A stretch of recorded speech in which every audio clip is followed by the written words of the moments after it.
ഇങ്ങോട്ട് വന്നാ അവിടെ പോയി നിക്കണ എന്തിയെ നേരത്തെ എഴുന്നേറ്റാ നീ ഉറങ്ങിട്ട് വേണ്ടേ? ഓ ഞാനും അതൊരു പോളൊക്കെ കണ്ടടിച്ചിട്ടില്ല.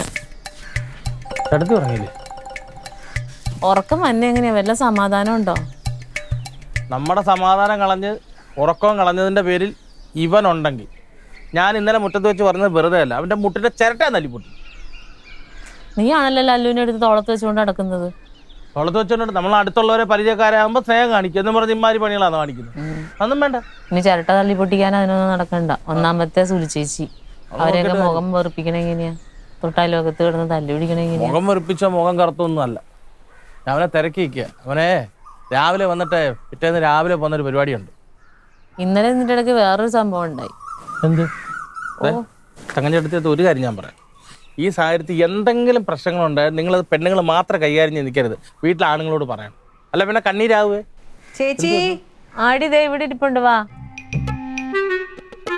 എന്തുവാ എന്താ ഇവിടെ? ഓ ഒരു ഇതുമില്ലാതെ ചായ കുടിക്കാൻ വേണ്ടി എന്ത് പറ്റി? ഇന്നലെ രാത്രി കിടക്കാൻ നേരത്ത് ഇവളെന്ത് ചെയ്തിട്ട് വരുന്നില്ല. ക്ലീറ്റയില്ലല്ലോ. ഞാനും അവളും കൊച്ചും കൂടി വീട്ടിൽ കിടക്കാന്ന് വിചാരിച്ച് റൂമിൽ കിടക്കാന്ന് വിചാരിച്ചിട്ട് വിളിച്ചിട്ട് ഇവള് വരുന്നില്ല. അപ്പം കൊച്ചു പറഞ്ഞു വാ ചേച്ചിനെ വിളിച്ചിട്ട് വരാമെന്നും പറഞ്ഞ് അവനും എന്നെയും വിളിച്ചുകൊണ്ട് ഇവിടെ വിളിക്കാൻ വേണ്ടി ചായ വേണം നിനക്ക് വിളിക്കാൻ വേണ്ടിയിട്ട് അങ്ങോട്ട് പോയി.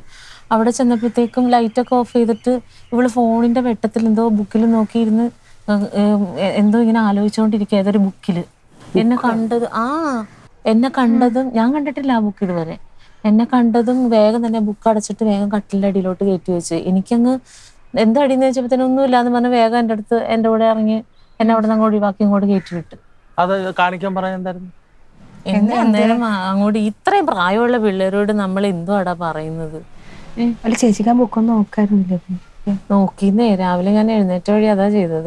എന്തുവാ അതില്? അപ്പൊ അതിന് ആ ബുക്ക് അവിടെ കാണാനില്ല. ഇന്നലെ ഞാൻ കണ്ണുകൊണ്ട് കണ്ടത് അവൾ ആ ബുക്ക് കിടക്കയുടെ അടിയിലോട്ട് കയറ്റി വെക്കുന്നത്. മാറ്റിയത് എന്തുകൊണ്ടാണ്? ആ ബുക്കിൽ കള്ളത്തരവുണ്ട്. അതാണ് ബുക്ക് മാറ്റിയത്. ഞാൻ വല്ലതും കൊടുത്തതാണോന്ന് എനിക്ക് ലെറ്റർ അല്ല ബുക്കിൽ എഴുതിയേക്കുക.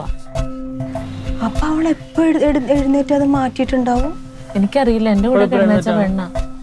എപ്പോഴും നമുക്ക് ഉറങ്ങാതെ കണ്ണും പിടിച്ച് നോക്കിയിരിക്കാൻ പറ്റുമോ? ഇങ്ങനെയാണെങ്കിൽ ഉറക്കം ശരിയായതുമില്ല. എന്നാലും ഇതിന്റെ ഇടയ്ക്ക് പോയിട്ട് അവൾ എഴുന്നേറ്റ് ആ ബുക്ക് എടുത്ത് മാറ്റിയിട്ടുണ്ട്. അവൾ ഇങ്ങനെയൊക്കെ കള്ളത്തരം കാണിക്കുന്ന കൊച്ചൊന്നും അല്ലല്ലോ. എനിക്ക് മതിയായി ടെൻഷൻ. അതാണ് ഒരു പ്രശ്നം. ഉടനെ നിങ്ങൾ അതാണ് നിങ്ങളുടെ ഏറ്റവും കുഴപ്പം. ഉടനെ അങ്ങനല്ല ചിന്തിക്കണ്ടേ. ഇത് പ്രശ്നമാകാതെ അല്ല അതിനൊരു നല്ലൊരു പരിഹാരം കണ്ടെത്തി അതാണ് നോക്കണ്ടേ. എല്ലാവരും കൊച്ചുനാളി അങ്ങനെ ഓരോ രീതിയിലുള്ള തെറ്റായ ചിന്തകളൊക്കെ ഉണ്ടാവും. നമ്മളത് പിന്തിരിപ്പിച്ചു വിടണം. ഉടനെ ഞാൻ ജീവിതം ചോദിക്കണം. പിന്നെ ചോദിക്കാതെ അന്യ ആൾക്കാരൊന്നുമല്ലല്ലോ. ക്ലീറ്റോയും ഇല്ല കനകനും ഇല്ല. ക്ലീറ്റോ ചേട്ടൻ അറിഞ്ഞാലേ ഭൂകമ്പം ഉണ്ടാകാൻ പോണത്. നീ അവിടെ നിന്നിട്ടൊന്നും കാര്യമില്ല. ആ ചെറുക്കൻ്റെ വഴിക്ക് പോയിട്ടുണ്ട്. ഇതാരാ നോക്കി നിൽക്കേ? അത് ലല്ലുവിന്റെ മുട്ടുകാല് വെല്ലു വിളിക്കാൻ നിൽക്കുന്നു. ഞാൻ പറഞ്ഞത് ഈ സുലിച്ചേച്ചിയും തമ്മിയാണ് നിൽക്കുള്ളത്. നമുക്ക് നാളെ അവരുടെ മുഖം കാണേണ്ടതല്ലേ?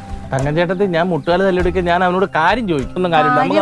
മനസ്സിലാക്കിയാ മതി. അവിടെ സുലിച്ചേച്ചി തമ്മിച്ചേട്ടനും നോക്കിയിട്ട് കാര്യമില്ല. ഇവിടെ നമ്മുടെ കൊച്ചിന്റെ കാര്യമല്ല.